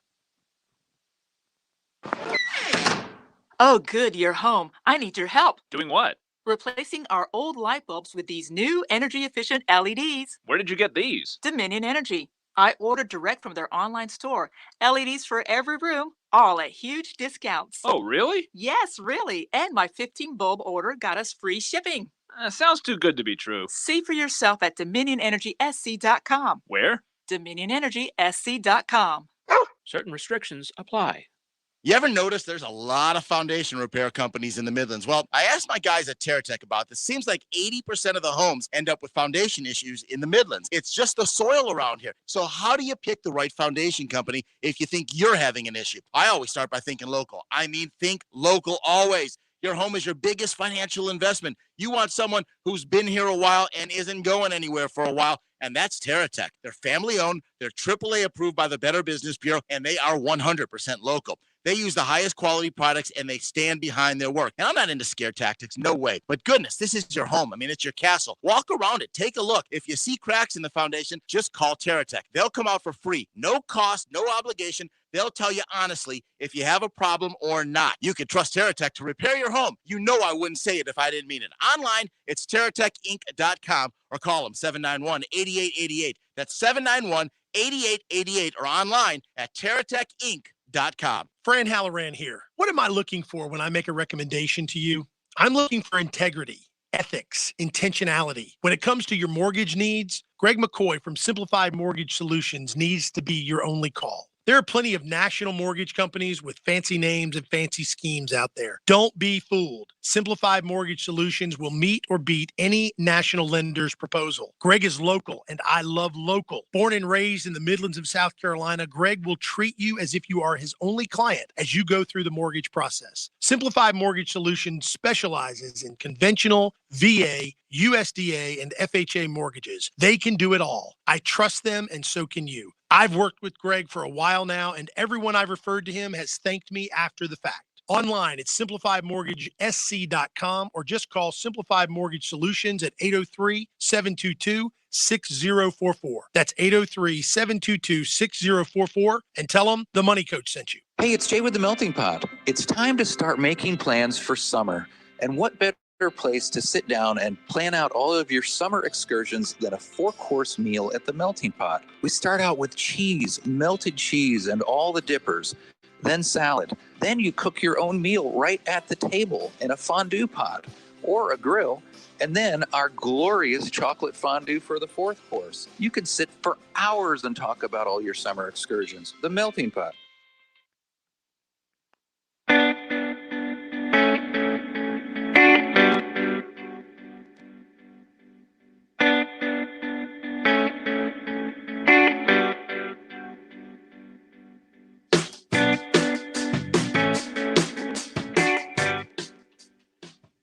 Back to recruiting in just a moment. I do want to mention Chris coming off vacation. Good to have you back. I know it was tough to leave the place that you guys acquired from Jimmy Smith at James Smith Realty. I'm going to let you talk about it for just a moment. I can't think of a better endorsement for a great company like James Smith Realty and a better guy than Jimmy Smith and somebody who just used his services to have a great week.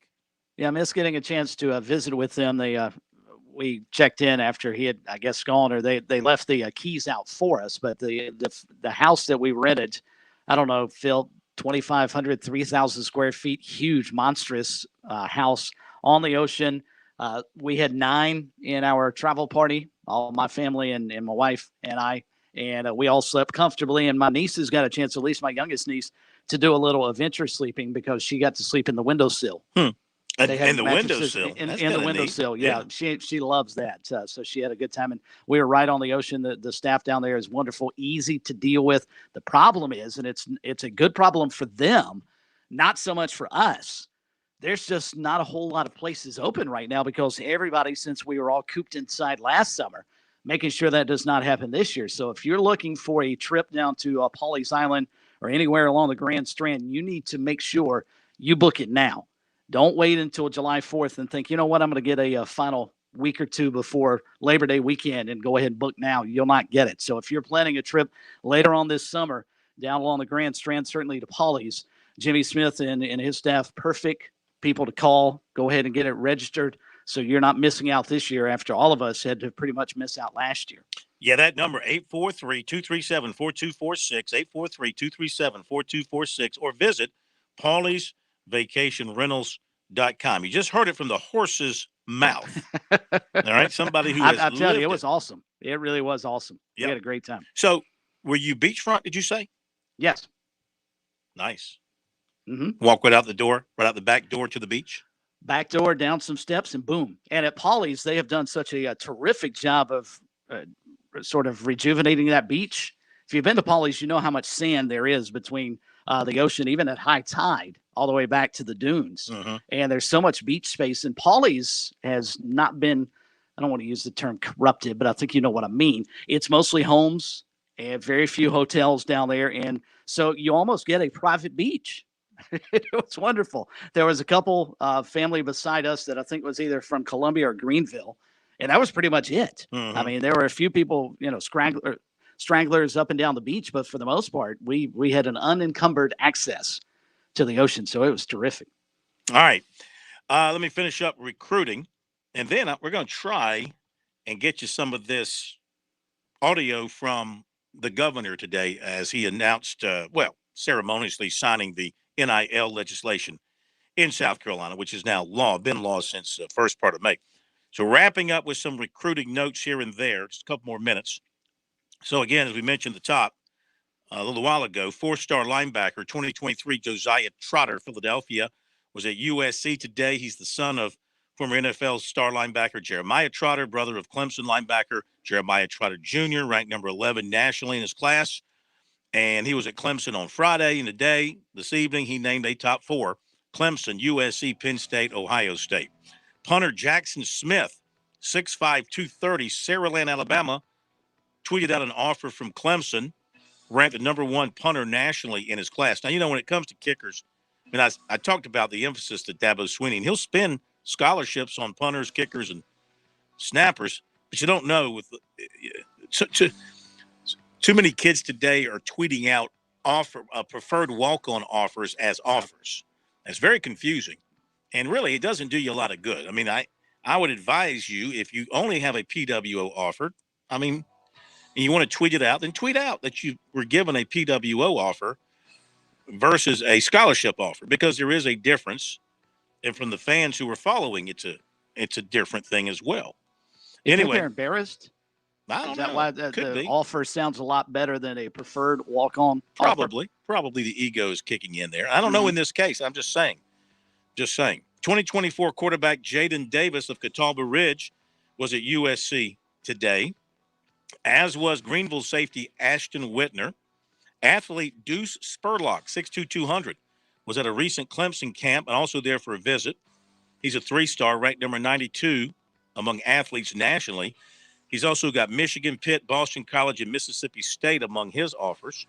USC offered 2024 defensive tackle McKay Boreau, 6'5", 300 of Hampton, Georgia. He was in over the weekend.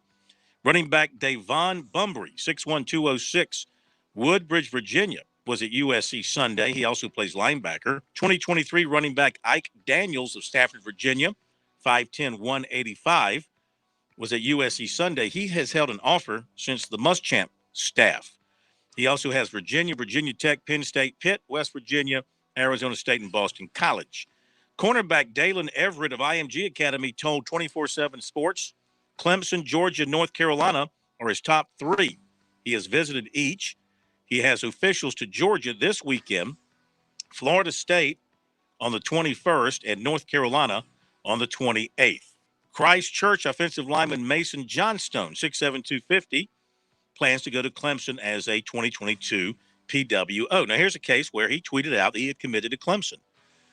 And we had to do a little digging to find out that it was a preferred walk-on. Mm-hmm. So, anyway, let's see. Running back Dylan Sampson of Geismar, Louisiana, who had a USC offer, committed to Tennessee. Former USC commitment receiver Daquan Stewart, Lewisburg College, planned to be at USC camp yesterday. He's also visiting Eastern Michigan, Penn State, and Charlotte. He decommitted from USC in January 2020 when he was a Shrine Bowler. Last month, Latta native safety Deontay Stanley of Hutchinson Junior College, the brother of former USC offensive lineman Donnell Stanley, committed to Middle Tennessee State.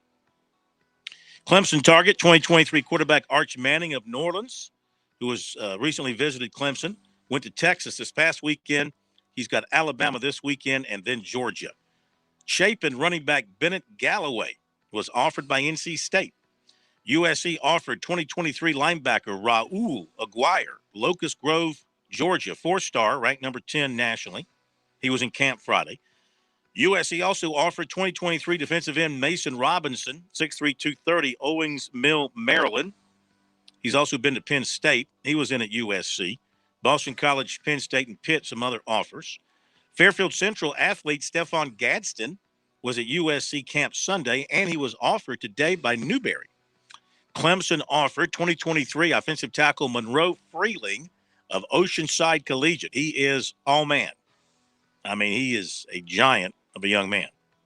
Hammond running back C.J. Stokes took an official visit to Missouri over the weekend. Seemed to really like it. USC offered cornerback Quantavis Gaskins of Hateville, Georgia. He was in for camp Friday. USC Hateville? offered, yes, sir. What? Okay. I'm sorry, I didn't mean to interrupt you, but I just like the name of that hometown. Which one? Hateville? Hateville. Hape. Oh, Hapeville. I'm sorry. Hapeville. Yeah. Gotcha. Right outside of Atlanta. Okay. Everything's right outside of Atlanta in the state of Georgia, isn't it? True With that. the exception of maybe Savannah. USC offered 2023 receiver Jacob Page, 6'2", 180 of Nashville. 2023 defensive tackle Keshawn Thomas of Brunswick, Georgia, was at USC Friday. Daniel defensive end Jaheim Lawson was offered by Central Michigan. And 6'4", Davion Everett of Ridgeview, this is basketball, committed to Western Carolina. 2023 power forward 6'8", Donovan Rivers of Ridgeview was at USC Friday. And in baseball, shortstop Cam Canarella of Hartsville committed to Clemson. I think that's all we got. Wow. I need a jaw transplant after doing all that talking. Holy cow. But you know what? It's all good. You know, we got to take a break, don't we? Okay. Go ahead and hit the break, Pat. I equate this past weekend to the good old days when you had some control in recruiting. This was like a January 15th weekend of days of yore, back when recruiting was centered around January and early February, as far as visits and all that. That's what this past weekend felt like. So, of course, everybody's getting back into it and anxious to get on campuses and take their visits. So I can understand that for here in June. Okay, we'll be back. Bring you a little bit of the governor's comments in a moment. The future of golf is waiting for you at the Players Club. Rain, shine, or after dark, you can enjoy the game of golf anytime at Columbia's Indoor Country Club. The Players Club delivers the most realistic golf experience and offers more than 90 championship courses. Play or practice with the same state-of-the-art full-swing simulators used by Tiger Woods and Jordan Spieth. Visit maincoursesc.com to book a bay and become a player today at the Players Club, part of the Main Course, 1626 Main Street in Columbia. There are many things to like about the Carolinas, and one of those is Founders Federal Credit Union Founders Online. The Founders app and using your Founders cards and digital wallets are just some of the perks you'll have at your fingertips. And with over 30 locations, we're always close. Visit relaxjoinfounders.com or visit one of our office locations to see if you qualify for membership with Founders. Relax with Founders. Services require credit evaluation. Terms and conditions apply. Founders Federal Credit Union is federally insured by NCUA. I'm attorney Jim Corbett. I love sports, and I've helped people for over 30 years. Contact me at jim@jimcorbettattorney.com when the insurance company won't pay your claim or you have complicated issues. Some other business causes your business to lose money, jim@jimcorbettattorney.com. When you lose a relative and find out you got cut out of a will or don't get what was promised. When you have serious injury, like from a wreck or mishap or on the job, jim@jimcorbettattorney.com. You're listening to Sports Talk on the Sports Talk Media Network. We're back in a moment. Enjoy life to the fullest with tasty peanuts that pack a lot of flavor. When it comes to eating peanuts, the research is clear. Peanuts improve your health. Peanuts, a snack that gives back. Crack some open today for a nutritious, sustainable, and earth-friendly treat. Be sure to stop by your local grocery store produce section to pick up a bag of roasted in-shell peanuts. Brought to you by the South Carolina Peanut Board. Visit aboutpeanuts.com for delicious peanut-based recipes. Hey, folks, mortgage rates have dipped to their lowest levels in recent history, and with home values up in many areas, now may be the perfect time to refinance your home. Whether you're looking to lower your monthly payments, free up cash for home improvements, or just pay off your home faster, a quick call to the one and only Stuart Wingo of Ameris Bank could save you money. If you're looking for competitive rates and exceptional service, call Stuart Wingo, 803-319-1777. That's 803-319-1777. You will save money just like I have so many times over the years. You can also visit him, amerisbank.com/Stuart Wingo. Stuart Wingo, the man with the plan for all your mortgage needs. Life. It has its ups and downs. Sometimes it's little things like hitting every red light or dropping your cell phone. Maybe it's the bills, rent, or pressure at work. But when it comes to the South Carolina Education Lottery, you should never feel like playing will solve everything. The lottery is a game. It's played for fun. So set a dollar amount. Expect not to win and make sure responsibilities, family, friends, and work come first. Visit playresponsiblysc.com.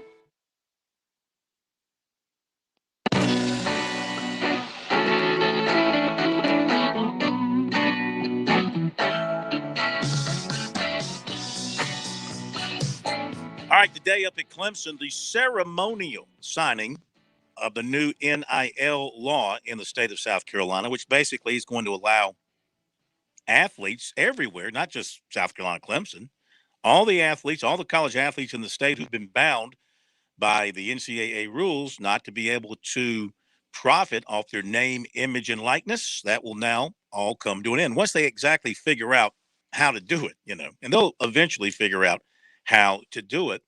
Here is up there today. You had, of course, the Clemson president and folks from Clemson, and Chance Miller from South Carolina went up. Ray Tanner was not there. The AD might have been because they were hosting a super regional game in Columbia. So he was representing USC, and there were some other legislative types in the room. So we pick it up here with the governor getting up to speak, making his address.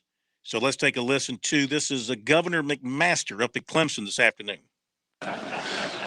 Y'all, thank y'all for being here. This is really a happy occasion. We just got through, as you know, with the big golf match down at Congaree. A lot of us hadn't heard about it, but it's a fabulous place. That was our third major PGA tournament in South Carolina in 3 successive months. That is, we had the Heritage in in April, then Kiowa, the Ocean Course, in May, and then this in June. And we've been wall to wall on television. And the great thing about that is people look at that and they see what South Carolina looks like. They see the ocean, they see the people, they see what you see looking out the windows here. They see the beautiful low country. And what we like to tell them is we like to say, come see why we love this place.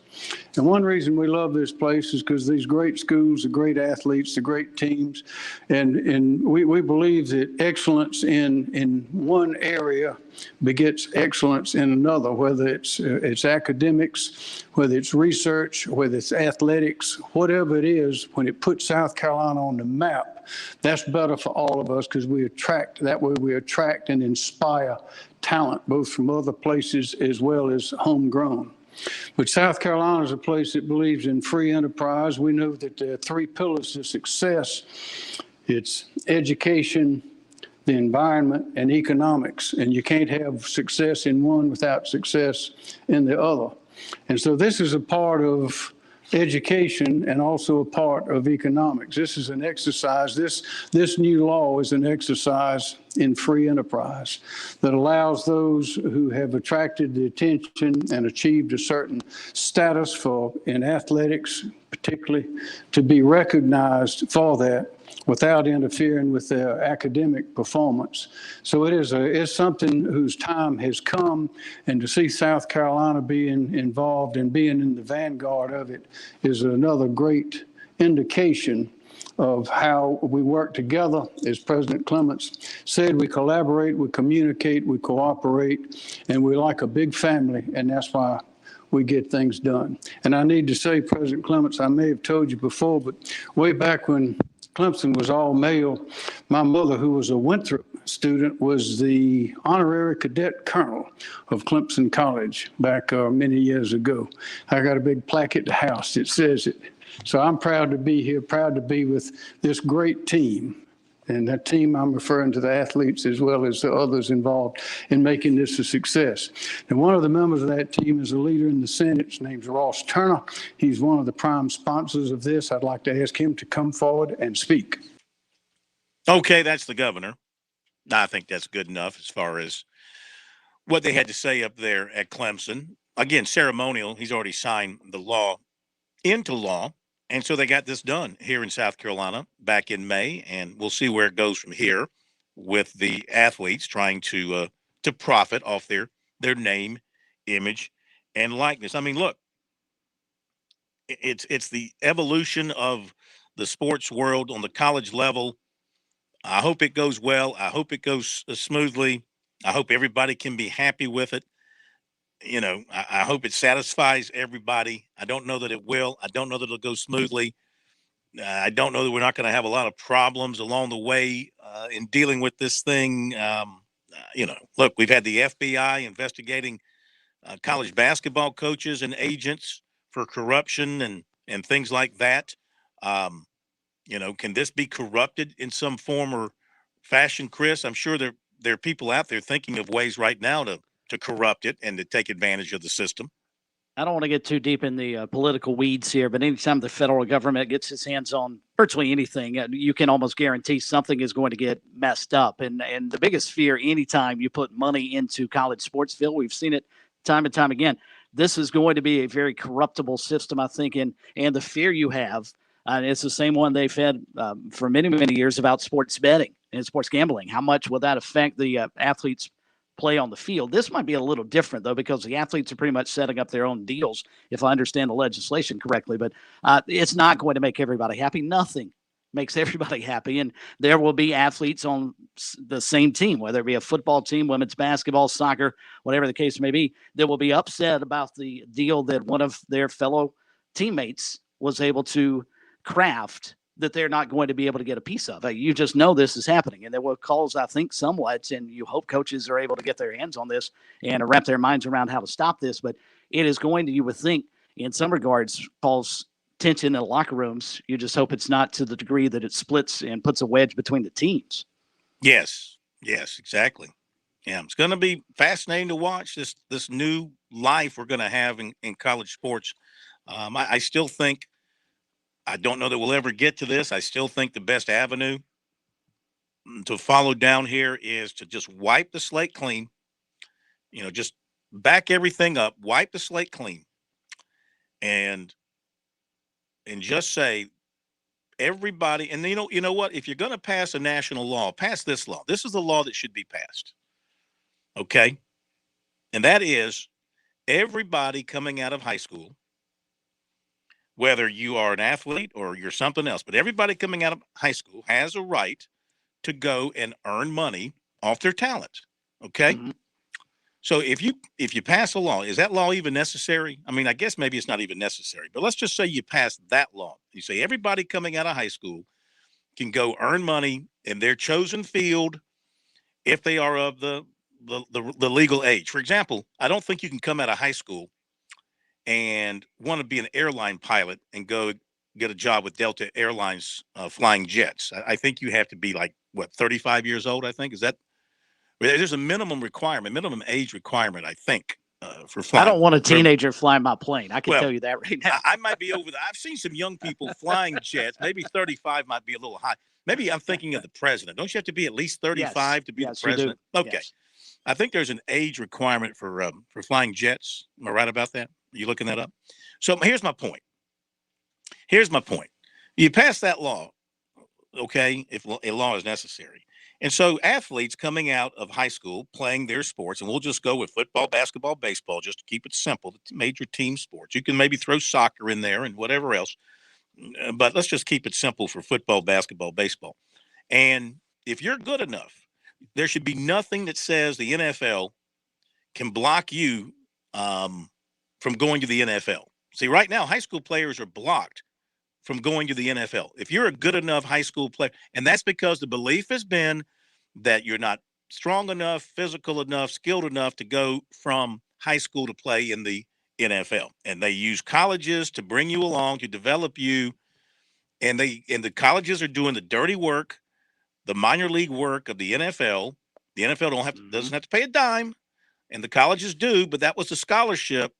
And that's what that was supposed to be about. So let's go back and just say everybody who believes they're good enough, the league has to consider you, has to take you, has to draft you if you're good enough in all the leagues. Let's just open that up. Then the rest of you can go to college for free on your scholarships.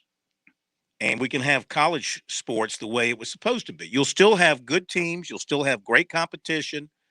It'll still be worth watching on television and having a playoff and having an NCAA tournament and having a College World Series.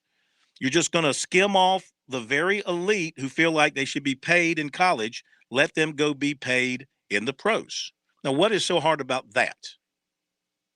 I've got no problem with your proposal, but I also don't necessarily have a problem with the NIL, because I think if we are going to get to a situation where athletes feel like now's the time for them to get their share of the pie, I think this is the most fair way to do it. It may not be the perfect solution, and I don't think there is one. Mm-hmm. But if I can go out and I'm a high-profile football player or baseball player or basketball player, whatever the case, and I can convince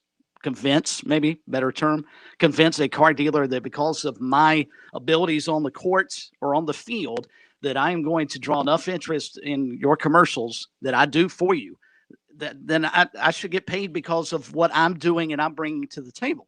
Now, the